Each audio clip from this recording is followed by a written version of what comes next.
Today we will learn the most simple and universal practices of meditation that come from the great spiritual traditions throughout the world, in particular focusing on the meditation of mindfulness or of a real presence in our life. In Africa, there's a story that illustrates the quality of listening that can come through meditation.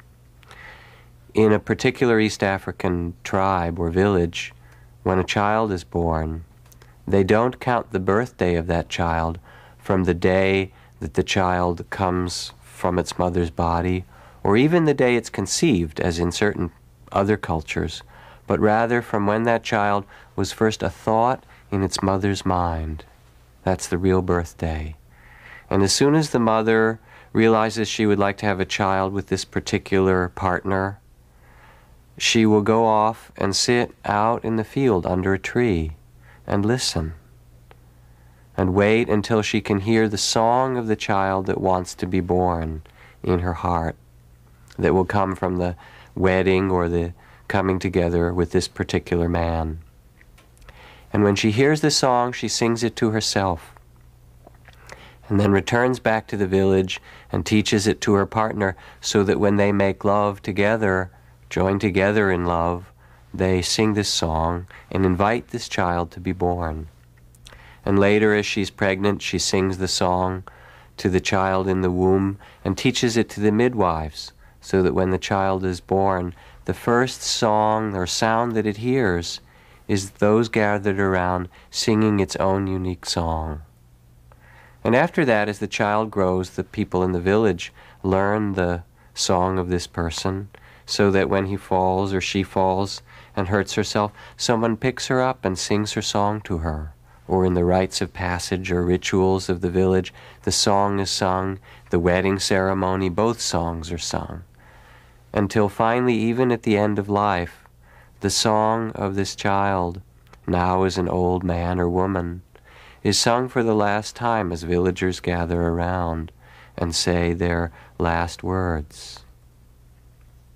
When I first heard this story, it touched in me a longing to live in a place where we heard one another's songs, where we were so in tune with ourselves and with one another that we could greet each other in that way. To meditate allows us to hear the song within ourselves, to be respectful and listen to the song of others around us.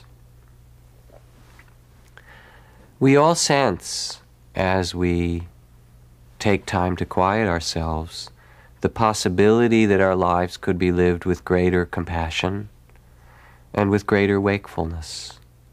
To meditate is to support that inner knowing, to allow that to come forth in our life. There are many types of meditation. Some of them use a candle flame, an image, a sacred prayer that's repeated over and over, that have a single focus, and when we repeat that focus over and over, our mind becomes quiet and concentrated and still. It's as if we leave the world behind. They're wonderful kinds of meditation.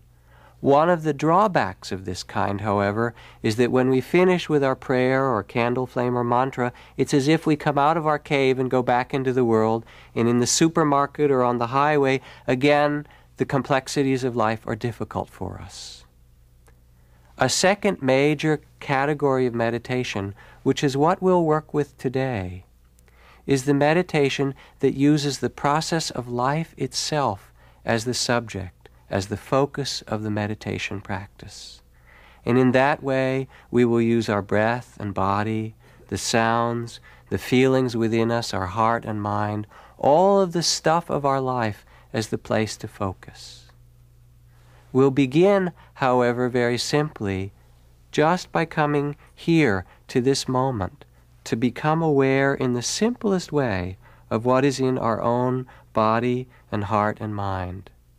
And then gradually, through the course of our time together, we'll expand the meditation to include all the other parts of our experience and end with a meditation on loving kindness, the training of the forgiving and compassionate heart.